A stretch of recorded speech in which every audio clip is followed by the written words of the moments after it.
میرا جواب یہ ہے کہ ہر صاحب ایمان پر what is the first step that we should follow? to follow 5 things. سمجھتے ہیں کہ بینک کا سود جائز ہے. اس میل صاحب کے 2 سوال ہیں. نمبر 1 is family planning جائز in Islam. میں آپ سب سے درخواست ہے کہ آپ بیٹھے رہیں. ڈاکٹر اسرار احمد آپ کے سوالوں کے جواب دیں گے. بسم اللہ الرحمن الرحیم. بشیر احمد صاحب ہیں بنگلور سے. وہ لکھتے ہیں کیا حضور کے بعثت کا مقصد حکومت الہیہ ہے؟ مسلم ممالک میں ممکن ہے؟ کیا دوسرے ممالک بھی ہے؟ مسلمانوں پر یہ مقصد فرض ہے جب دوسرے ممالک میں بھی؟ میرا جواب یہ ہے کہ ہر صاحب ایمان پر فرض ہے. میں یہاں مسلم کا لفظ استعمال نہیں کر رہا. مومن جس کے دل میں کنوکشن پیدا ہو جائے. سب سے پہلا کام یہ ہوگا کہ آپ اپنا ایمان پیدا کریں. سورہ نساء میں فرمایا گیا ہے یا ایھا الذین آمنوا آمنوا باللہ ورسولہ. اے ایمان کے دعوے دارو ایمان لاؤ اللہ پر اس کے رسول پر جیسا کہ ایمان لانے کا حق ہے. تو مومن پر فرض ہے چاہے وہ اکیلا ہو. اقلیت وقلیت چھوڑ دیجئے. آپ اتباع کس کا نام ہے؟ حضور کی پیروی. تو حضور تو اکیلے تھے جب کام شروع کیا. آپ کے پاس کوئی جماعت نہیں تھی, کوئی امت نہیں تھی. آپ یہودیوں میں پیدا ہوئے ہوتے تو ایک امت تھی پہلے سے. عیسائیوں میں پیدا ہوئے ہوتے تو ایک امت. آپ تو ان مشرکین میں پیدا ہوئے. آپ کی کوئی امت نہیں تھی. پہلے دن 4 آدمی ایمان لائے. زوجہ محترمہ حضرت خدیجہ الکبریٰ رضی اللہ تعالی عنہا اور پرانے دوست دلی دوست حضرت صدیق اکبر رضی اللہ تعالی عنہ. علی چچا داد بھائی بھی ہیں اور اپنے ہی گود میں پل رہے ہیں. اور زید ابن حارثہ جنہیں آپ نے آزاد کر کے غلام تھے اور منہ بولا بیٹا بنا لیا تھا. اور 10 برس میں بمشکل 125 آدمی آئے. اگلے 10 برس میں ٹوٹل ریولوشن آ گیا. لیکن اس کی پابندی ہم پر نہیں ہے کہ ریولوشن لے آئیں. پابندی اس کے لیے جد و جہد کرنا ہے. نتیجہ اللہ کے ہاتھ میں ہو یا نہ ہو. لیکن یہ ہر مومن پر فرض ہے. ایک صاحب نے پوچھا what is the first step that we should follow to bring about Islamic social system. محمد یونس صاحب ہے یہ. میں نے آپ کے سوال کا جواب پہلے ہی دے دیا. پہلا سٹیپ یہ کہ ایمان پختہ کریں ورنہ اگلا قدم نہیں اٹھ سکتا. اور یہ فرق میری تقریر سے آج آپ سمجھ لیجئے. ہمارے پاس بالعموم الا ماشاءاللہ ایمان نہیں ہے, عقیدہ ہے. اور عقیدہ جو ہے وہ انہیرٹ کیا ہے ہم نے اپنے والدین سے. It's a racial creed not personal conviction. تو پہلا کام یہ ہے. اس کے بعد جو ہے گاڑی آگے چلے گی. ہندوستان کی صورتحال میں مسلمانوں کا کیا رول ہونا چاہیے؟ ہندوستان میں بتائیے کون سی اسلامی اجتماعیت یہاں صحیح کام کر رہی ہے؟ بتائیے تو مہربانی بھی ہوگی. دیکھیے یہ میرے لیے مناسب نہیں ہے یہاں کی جماعتوں کے مابین میں کہوں یہ صحیح ہے غلط. میں نے اصولی بات آپ کو بتا دی. جو یہ کام کرے صحیح ہے آپ کریں, کھڑے ہو جائیں, صحیح ہو جائے گا. باقی یہ آپ سمجھ لیجئے کہ اقلیت میں ہونے کی وجہ سے ابسالو نہیں ہو جاتے آپ ڈیوٹی سے. آپ کا فرض ختم نہیں ہوتا. پہلے ایمان حاصل کریں اور اس کے بعد اس جد و جہد میں لگ جائیں. Is everything justified in jihad as done by jihadi fighters because it is known that Muhammad always followed war rules. آپ صحیح کہہ رہے ہیں. نبی اکرم صلی اللہ علیہ وسلم نے تو جو قوانین تھے, کھیتیاں نہ اجاڑی جائیں, درخت نہ کاٹے جائیں, جو نان کمبیٹنٹس ہیں ان کو ہلاک نہ کیا جائے, بوڑھوں اور عورتوں پر زیادتی نہ, یہ سارے احکام تھے. اب آج جو انسان نے اپنی سائنٹیفک ٹیکنالوجی سے جو کچھ سیکھا ہے وہ کر سکتا ہے کمپیٹنٹ کون ہے اور کون نان کمپیٹنٹ ہے. ڈیزی کٹرز جو افغانستان میں گرے ہیں, کیا وہ دیکھ سکتا تھا کہ کون ہے جو لڑنے والا اور کون نہیں ہے؟ تو صورتحال بہت بگڑ گئی ہے. اور اب اس کے جواب میں ہماری طرف سے بھی کچھ لوگ مخلص ہیں, میں ان کے خلوص میں شک نہیں کرتا, لیکن جس طرح کی وہ انتقامی کارروائیاں کر رہے ہیں اسے حاصل کچھ نہیں. نتیجہ بلکہ کاؤنٹر پروڈکٹیو ہے. رائے عامہ جو ہے مسلمانوں کے خلاف ہو رہی ہے. حالانکہ پوری رائے عامہ جس طرح سامنے آئی ہے عراق پر حملے کے خلاف, دنیا میں اتنے بڑے ڈیمونسٹریشنز کبھی ہوئے ہی نہیں ہیں, یورپ میں اور انگلینڈ میں اور امریکہ میں. یہ حنیفہ کوئی شاید خاتون ہے. Please give some tips on how to become a perfect reader of Quran with understanding meanings of the sayings of the almighty. Quran Majeed کا صحیح فہم حاصل نہیں ہو سکتا جب تک کہ آپ عربی نہ سیکھیں اور عربی زبان میں قرآن نہ پڑھیں. جب آپ قرآن کا ترجمہ پڑھتے ہیں یا پڑھتی ہیں تو یہ سیکنڈ ہینڈ نالج ہے.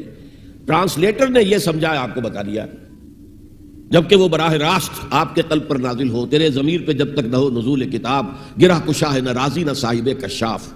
It should descend directly on your heart. اس کے لیے اتنی عربی، یہ نہیں کہ آپ کو علامہ بن جائے عربی کی، لیکن یہ کہ اتنی عربی آتی ہو کہ قرآن کو پڑھتے ہوئے تسلسل نہ ٹوٹے. آیت پڑھی، پھر ترجمہ دیکھا، پھر کہیں لکھا ہوگا نمبر 10 حاشیے میں کہیں ہے، نمبر 10 تلاش کیا، پھر اسے پڑھا، پھر آئے اگلی آئے. یہ تو ایک یوں سمجھیے کہ قرآن کو ٹکڑے ٹکڑے کر دینا ہے. اس طریقے سے اس کی تاثیر ختم ہو جاتی ہے. Few more questions. Could we please have a more detailed explanation of the hadith wherein the Prophet has ordered us to follow 5 things including jihad? جی اصل میں پھر بات بہت لمبی ہو جائے گی.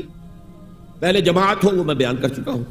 ایک آرگنائز جماعت کے بغیر تو کوئی انقلاب تو نہیں لایا جا سکتا، نظام نہیں بدلا جا سکتا. تبلیغ کے لیے آپ ادارے قائم کر لیں. اب ماشاءاللہ کتنا بڑا ادارہ ہے IRF کا، اس کے ذریعے سے جو تبلیغ ہو رہی ہے بہت بڑے پیمانے پر ہو رہی ہے. ہم نے انجمن خدام القرآن لاہور میں قائم کی، لاہور، کراچی، ملتان، فیصل آباد، جھنگ وغیرہ میں، اسلام آباد، پشاور، کوئٹہ. لیکن یہ کہ یہ جماعت نہیں ہوتی ہے، یہ انسٹیٹیوشنز ہوتے ہیں، یہ ادارے ہیں. دارالعلوم ہیں، وہ بھی ادارے ہیں. اور پھر جماعت وہ ہوتی ہے کہ جس میں سمع و طاعت ہو، لسن اینڈ اوبے. اور اسی کی بیعت لی تھی حضور نے صحابہ سے. حضرت عبادہ ابن صامت فرماتے ہیں رضی اللہ تعالی عنہ، اور یہ بیعت عقبہ اولیٰ، بیعت عقبہ ثانیہ دونوں میں شریک تھے، انصاری صحابی ہیں. اور یہ کہتے ہیں کہ بایعنا رسول اللہ صلی اللہ علیہ وسلم علی السمع والطاعت فی العسر والیسر والمنشط والمکرہ وعلی اثرۃ علینا وعلی لا ننازل امر اہلہ وعلی ان نقول بالحق اینما کنا لا نخاف فی اللہ لومۃ لائم. یہ 9 پوائنٹس تھے اس بیعت کے.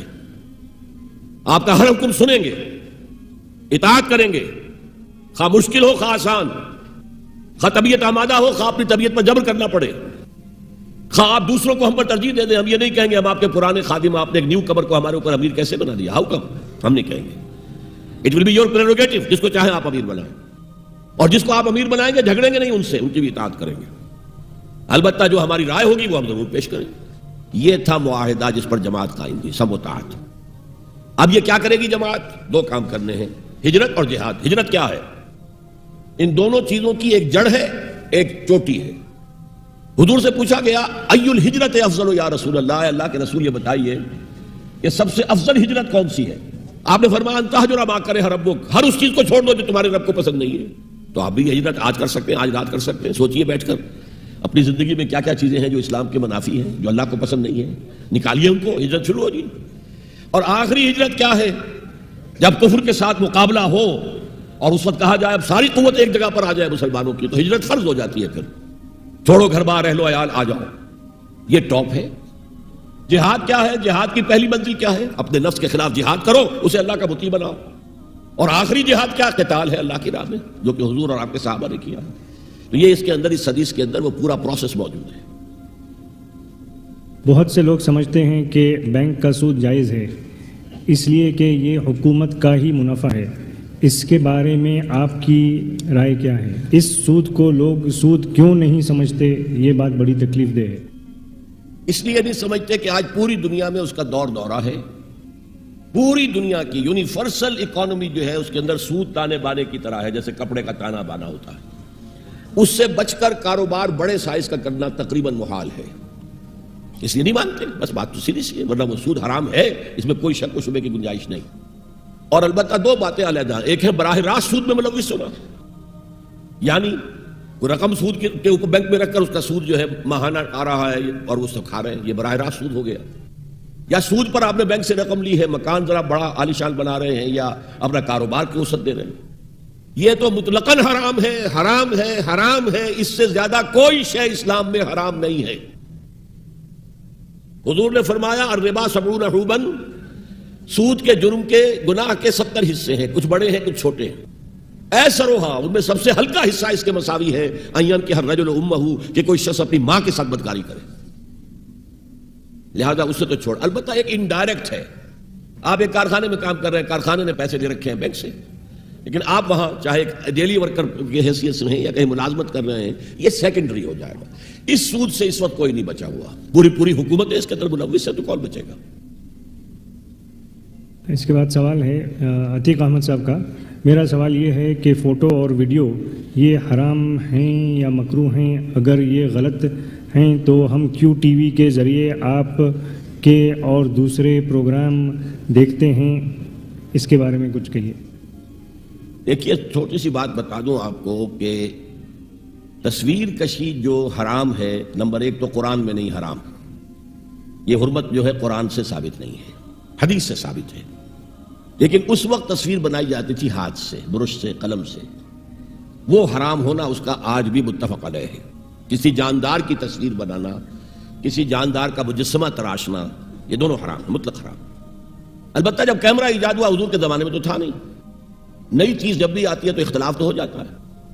اس لاؤڈ سپیکر کے بارے میں ہو گیا تھا، جب یہ نیا نیا آیا ہے تو مولانا اشرف علی تھانوی جیسی شخصیت نے کہا کہ اس پر اذان نہیں دی جا سکتی، اس پر خطبہ نہیں دیا جا سکتا، اس پر نماز نہیں پڑھائی جا سکتی، لیکن یہ کہ اب ہر جگہ پڑھایا جا رہا ہے، نماز اذان دی جا رہی ہے۔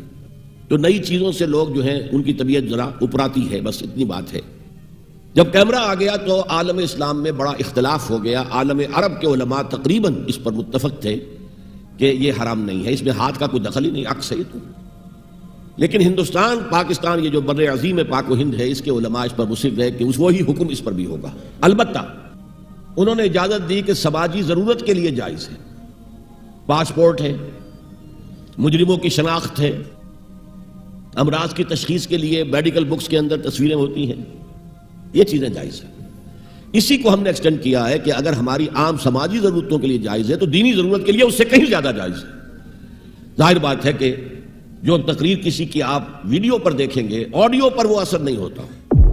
آج کی اصل بات کیا، آڈیو ویژول، آپ کی آنکھ دیکھ رہی ہے اور کان سن رہے ہو، دونوں سے مل کر جو بات دماغ میں جاتی ہے وہ بہت گہری ہوتی ہے۔ تو دین کے لیے ہم اسے استعمال کر رہے ہیں۔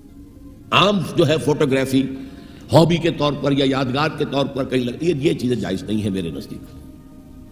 محمد جمیل صاحب کے 2 سوال ہیں۔ نمبر 1، از فیملی پلاننگ جائز in Islam? Number 2، what is the real meaning of secularism and can a Muslim be secular?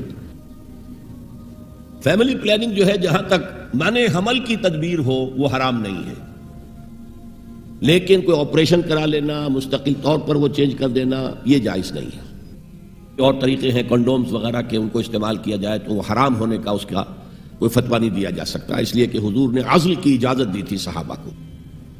عزل کا پتہ نہیں مطلب آپ سمجھتے ہیں، یعنی مجھے شرم آتی ہے کہ میں اسے بیان کروں آپ کے سامنے، لیکن یہ کہ اس فلسفے کے تحت کہ بچے زیادہ ہوں گے تو کہاں سے کھلائیں گے، کیا کریں گے، یہ پھر ایمان کی کمزوری ہوگی۔ ہاں، بیوی بیمار ہے یا کوئی اور ایسے مسائل ہیں تو آپ وہ عزل کریں، اچھا ہے، ٹھیک ہے، بہت اچھا ہے، وقفہ ڈالیں، ٹھیک ہے، کوئی حرج نہیں ہے۔ اچھا، جہاں تک دوسرا سوال ہے، کوئی مسلمان، بلکہ میں مسلمان نہیں کہتا، پھر مومن کہوں گا، کوئی مومن سیکولر نہیں ہو سکتا،